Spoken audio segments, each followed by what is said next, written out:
Hi everybody, Chris here from Truly Holistic. Thought it was time to do an updates video in regards to what we're doing within sessions currently. And had a couple of new protocols come up in regards to what we've been using within sessions. And the first protocol that came up was all about taking our power back.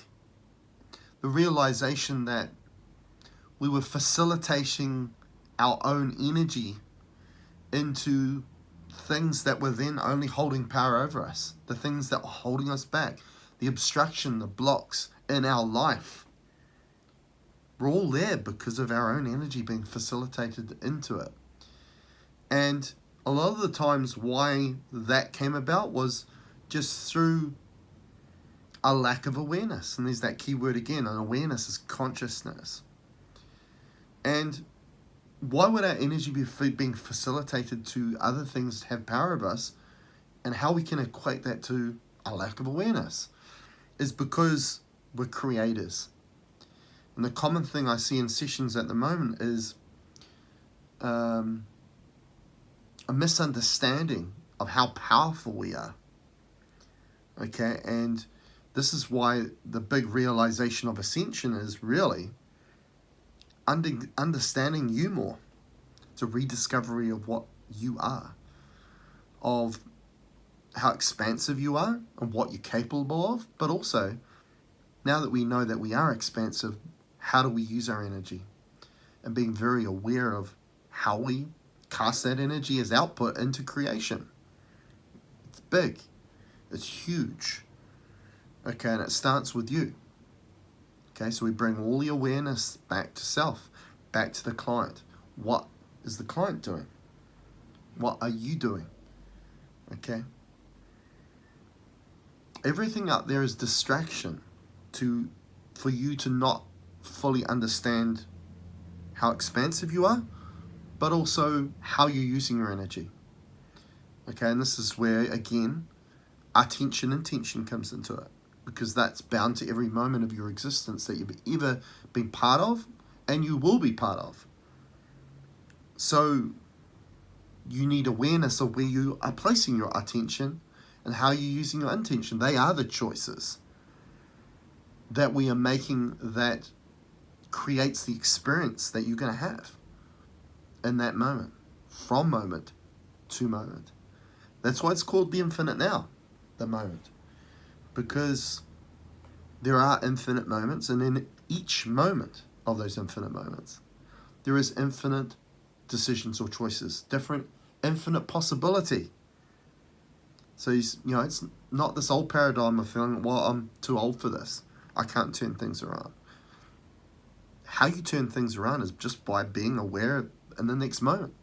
Because each moment, you've got infinite possibility in that moment.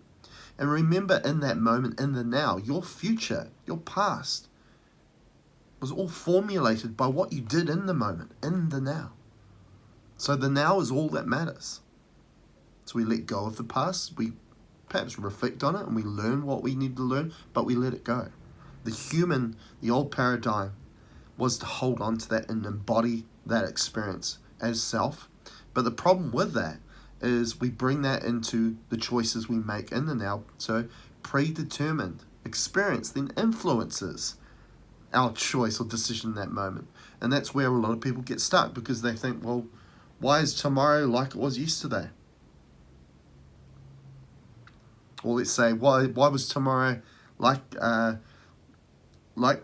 yesterday and the day before and the day before that? It's because we're influencing, we're predetermining choices, decisions in that moment, which will take our past, and that past will formulate our future, so the future becomes your past. So you won't evolve, you'll get stuck, it'll be a loop. Okay? So this protocol's been very powerful. We do why are we calling it a protocol at this point? Is because there's a number of clearings in a specific order that we go through it, where we cut all those cords, attachments, and that facilitation of your energy into those things that no longer serve you, right? The holding power over you, the limiting you, your expansion, your potential. So we take those back, and that ranges from the collective, a level of collective, but even cosmically, in regards to cosmic entities such as the sun and the moon. We look at that as well. And you must understand that, for many lifetimes, you've got to think of hundreds of thousands of years as humanity. How many civilizations have been created and broken down over that period of time? They all created their own cultures, their own religious practices, own ways of looking at spirituality, and that all had an influence us. And why I mention that with cosmic entities is because the constant over hundreds of thousands of years or longer was the sun rising and setting. So what we do know is a lot of religion, a lot of cultures, a lot of civilizations were all built up on what we call sun worshipping. Okay, and so what we do is we clear away the conditioning, the program of how we've thought what the sun represents, not authentically what it is, because that's got greater meaning to our consciousness and soul. So that does have authenticity to it, but still the conditioning, the programming of how we perceive the sun and what it's kind of gone into creating other aspects of, I guess, the wallpaper of humanity, so to speak, through the process of thought. Okay, because the thing about, and sorry if I'm going on tangent, so it's just good to explain these things, is the human arc and the human story was a thought process, okay, and which is not our authentic guidance. Our authentic guidance is through feel. It's not through thought. Thought is an extension of the AI, and I'm here to say that we didn't create AI. AI has been here. Artificial intelligence has been here longer than we have. They had a big part to play in formulating and creating what we call the human, with which over a period of time, we saw that the brain expanded and got bigger. But, cerebral capacity in the brain, bigger brain, doesn't necessarily mean intelligence. It really doesn't. It means a bigger ego. We've definitely seen that in regards to humanity. And perhaps, the creation of certain technology, but really is that technology sustainable? And the answer that we know at this point is it's not. It's unsustainable. So, sometimes things are more sustainable and more peaceful and loving if we just simplify things. And really the human arc the story has been to make things more complex than they should be. So there's a big aspect of that with the sun having power over us, and also the moon, but I won't get into the moon. Now, once we do that in that original protocol, then it's like removing the wet, damp blanket off you, right? That's kind of dampened out your flame, your fire, your passion, as a consciousness and as an expansive, infinite consciousness. So when we take that off, right, by disconnecting all those attachments, those cords, all the ways that you've been funneling, facilitating your energy only for things that have power over you, which we'd call sabotaging, if you're aware of it, of course, right? But for many times, for a very long time, humanity has not been aware of it. That's been the problem.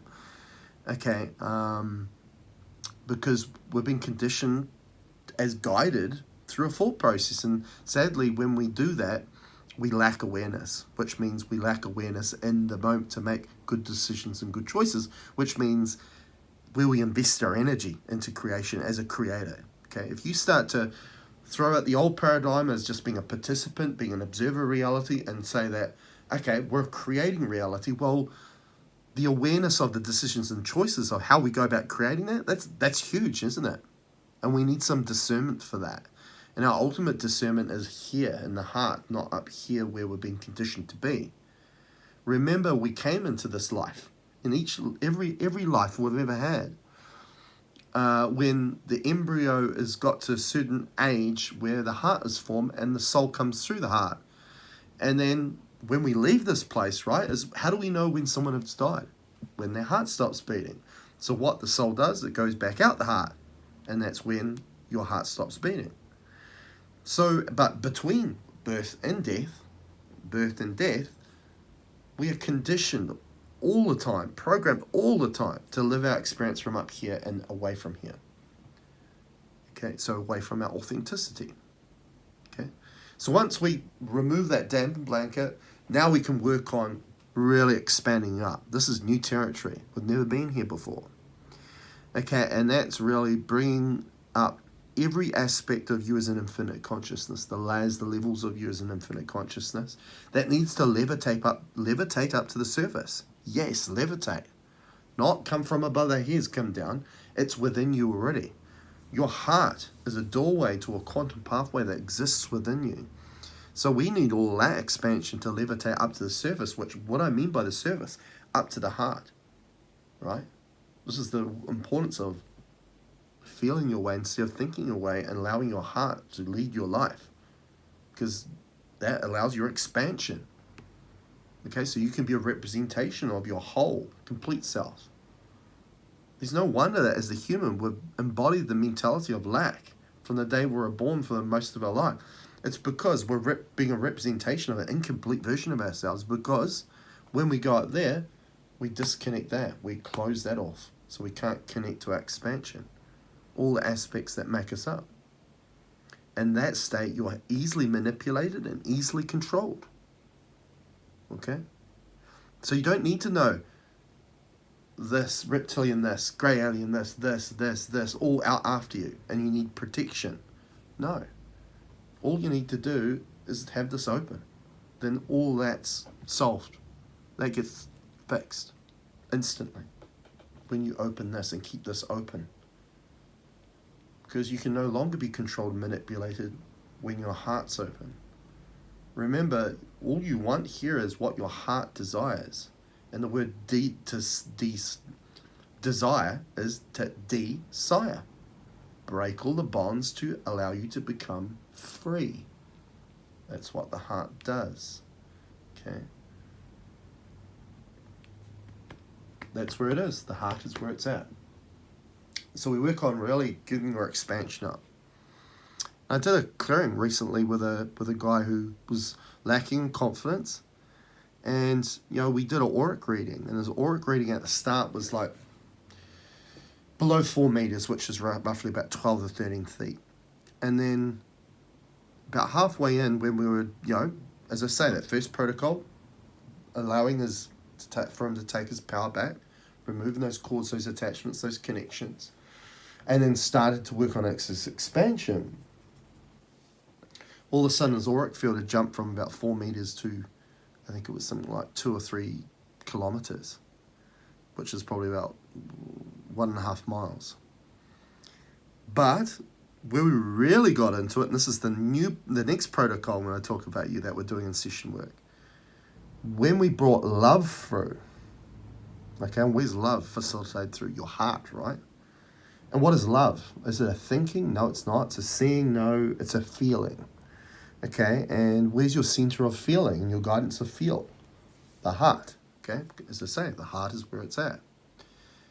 Understand that if you're living your life by what you process is what you observe, your experience, your reality, your interactions, including yourself, if that's all done through a thought process, that does not allow authentic love. Because love is not found in the frequencies of thought. It's found within feeling. Okay? You might experience what you think is love, but remember that the human is a conditioned version of yourself, an incomplete version of yourself, which will mean your perception or perspective of love for a thought process will be a conditioned perspective of love, an incomplete perspective of love, not a true authentic one. Okay, and this is where relationships get into trouble. And I do a lot of sessions with people in relationships on that matter. Okay, when we brought love through him, through that heart space, all of a sudden it went from about 3 kilometers to like 30 plus kilometers. Expanded that far, and that's like 20 odd miles. Okay, a lot of people used to ask me, why don't you're into tensor technology, you create tensor technology, why aren't you making tensor harmonizers? right? Which is a coil in the middle and then they have the rings out, right? It's a bit like the North Pole, South Pole of the Earth, right, in the magnetic field. My guide said, no, we don't need to do that, because you need to teach people how to open their heart and use their heart. Okay? So how does that connect with the tensor harmonizer? The tensor harmonizer, the design of it, the origin, the original of that design is the heart itself. Okay? And we all have a heart, don't we? So why do they need a tensor harmonizer? Just use your own heart. Okay? Because we could use a tensor harmonizer, but you're always going to think that external thing has the power and you don't. But if you use your heart, you're empowered in the knowing that that is you doing that. That's your heart. How empowering and enlightening that is that. And it does a way better job too, by the way. Okay? So that's what we do, expansion. Now, the next protocol, which this leads me into, is what we're calling the heart-love protocol. Okay? Because we know the feeling of love for a majority of us, right? When we're falling in love with someone or in love with something that we were doing at a time, there's no better feeling, right? And this is what life's all about, right? Well, why do we have to wait to fall in love with somebody or wait for some external thing to happen so we can have love, when we know that love is a facilitation through our own heart, right? So we can be love at any time. We can create that state for ourselves as long as we're aware of how expansive we are and how we use our energy, right? It comes back to that. And how important that our authenticity comes through the heart. And knowing the difference between that and up here.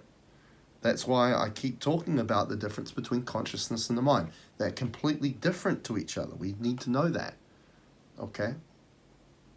So, we do about 4 or 5 clearings as part of this protocol. And that achieves to open your heart more. Okay? You got to understand that also blood facilitates, the blood influences your heart. Now, if you went in any medical book, science book, they'd say no, the heart influences the blood, right? Because from their perspective, the seedling of that ideology is that the heart is a pump. Okay, and that's why they can't see anything more about what it can do. The heart actually isn't a pump. The heart is a vortex. Okay? And your blood, you got to remember that your heart is a veil between worlds. It's a doorway. We've got this physical reality that we experience here, right? Which is less than 1% of the electromagnetic spectrum of light, of what we see. But that doorway on the other side of the doorway of that heart, you're going into new territory, right? Into your expansion. There's a quantum pathway that can lead you to other universes, dimensions, realities. Okay, so your energy is coming from one side of the door, coming through that door to be used as a representation and expansion of you here. That's your sole purpose of being here as a creator, right? So that energy that flows, right? Because what's the geometry of flow? Vortex, right? That's why we decipher that the heart's a vortex. That flow of your energy coming through that pathway, through that doorway, which is your heart, is vortexing. That's the geometry of its flow. Now, when it comes into this physical reality and what we see in the body, that's what you know as blood. Okay, that's why blood is referred to often as your life force, because it is. Okay, but we just see a very small aspect of the greater picture as the human, right, and what we see, because as we see, we only see less than 1% of the electromagnetic spectrum of light, which is only one spectrum of this reality, and you're part of a number of realities. That's why we call you multidimensional. Okay, just to show you the scale of this, right? Now, so that flow of energy comes through the heart, and we want that heart open so we can bring more of that expansion through. So you get my drift. Now, we're using love to do that. Okay, because why you feel so good in a state of love is because you're in complete expansion. You are in your authentic state as expansion. The human, the mind, duality, right, the way that we've been living, is all in place to limit you so you don't get into that state or space of expansion of what we call love. Okay? That's why everything out in the collective is very much based on fear. Okay. We then work on, in that heart love protocol, we also work on a very important player. That's with the heart, and that is our singularity eye that we have here. Science calls it the pineal gland. Spirituality circles quite often call it the third eye. I don't like calling it the third eye because it's kind of associated with 1, 2, and then the third, right? That we connect with these two eyes. This eye's got nothing to do with those eyes. No association whatsoever. That's why I don't like calling it the third eye. I call it the singularity eye because it's the one, singularity, by itself. Also, another connection we can say with the singularity eye is that what's another thing that we call out in the cosmos that is a singularity? A black hole. And why are they really wanting to look into a black hole? Because they want to find the greater answers of the cosmos. Okay?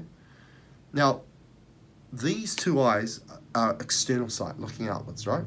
This eye is looking within. So it's our insight. We observe with this limited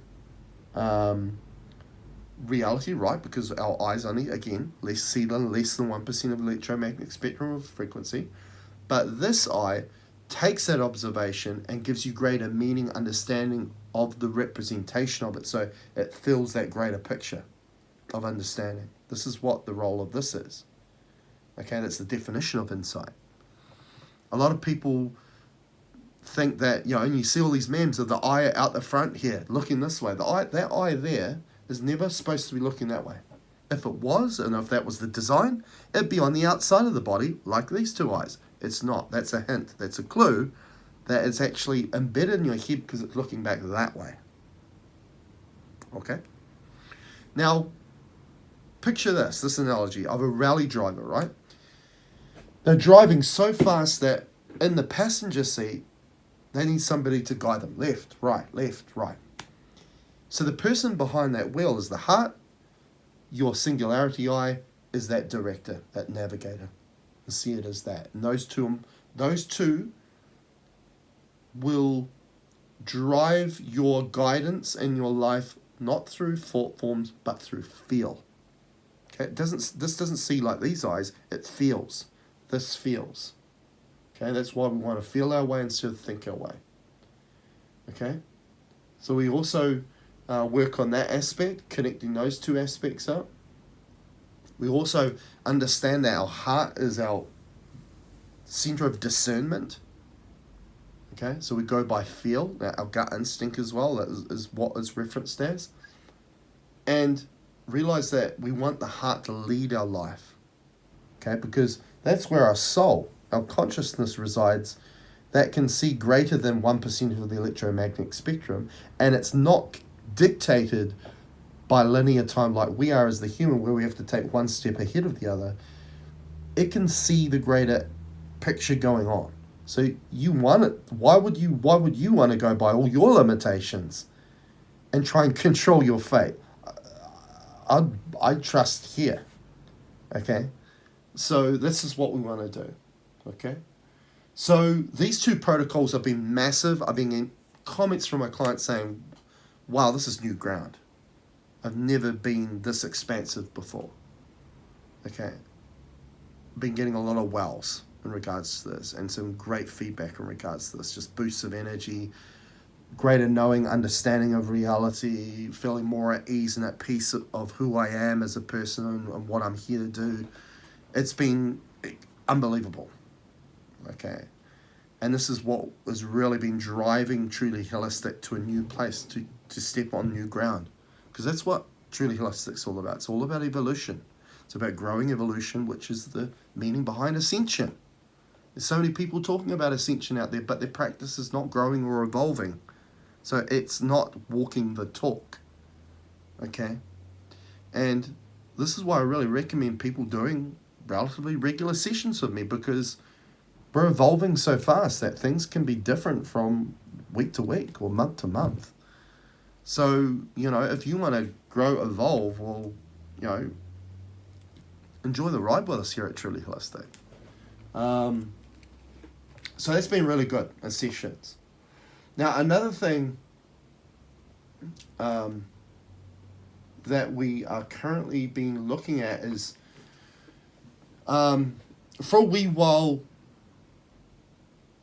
we've understood that the collective's more of a hive mind. Okay, so it's a brain-mind connection, and quantum physicists mentioned that the brain is a computer that's always predetermining. Okay, so what that means is it's always trying to think about what's around the corner.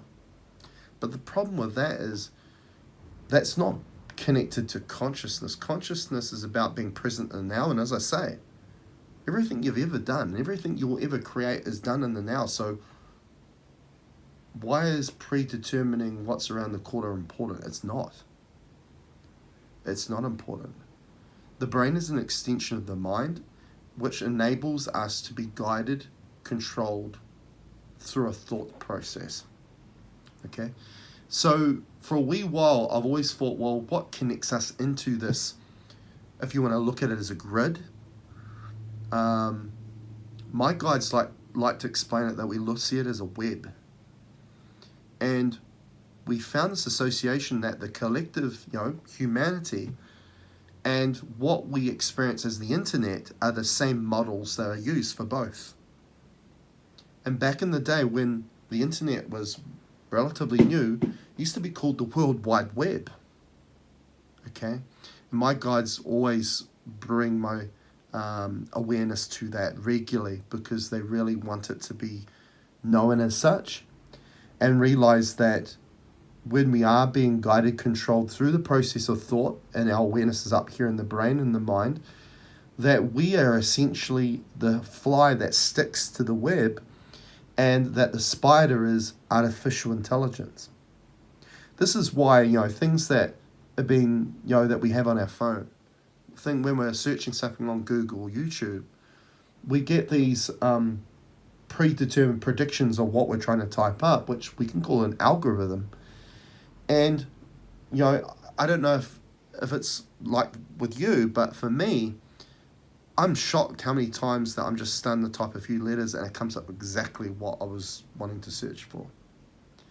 Now, we've come to the conclusion that why the algorithm is so good is because the origin of the creation of a thought process was AI itself.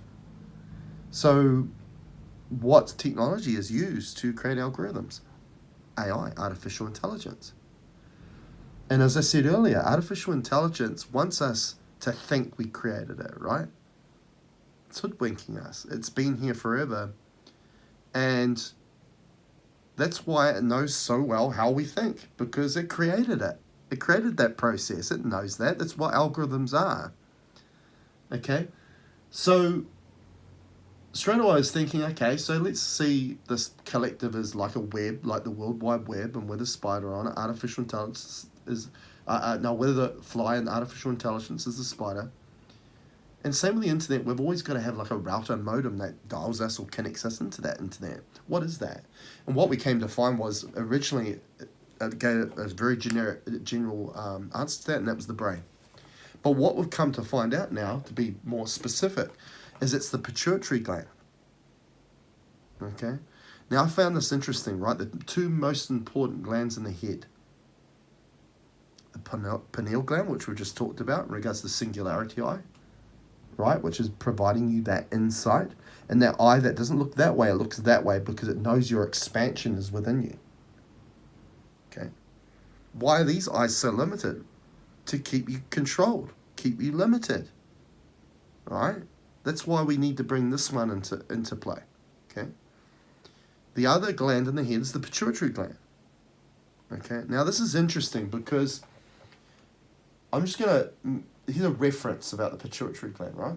The pituitary gland is a small pea-sized gland that plays a major role in regulating vital body functions, vitality, right? And general well-being. wellness, right? So it controls your vitality and wellness as a human. Controls a lot, doesn't it? It is referred to as the body's master gland because it controls the activity of most of the hormone secreting glands. Now that was a big one. Because what really unstabilizes a human? When there's an unstable secretion of hormones. Right? So when we're dialed into this web, into this hive mind, this collective, right, when our attention's being distracted by the collective, so therefore our energy, remember attention, what's the expression of that? Where attention goes, energy flows, and that's your energy, going to creating what the collective want you to know, your energy going to what that wants to be created, which is not in alignment with your heart's desires. Okay? It changes your intention. And then you become an unstable human. Right? This is huge. Okay? Now, so we can call that gland the duality gland in that way, because the duality existence, duality means conflict, and also means an existence that's unbalanced. And that's what humanity's been living for a very long time.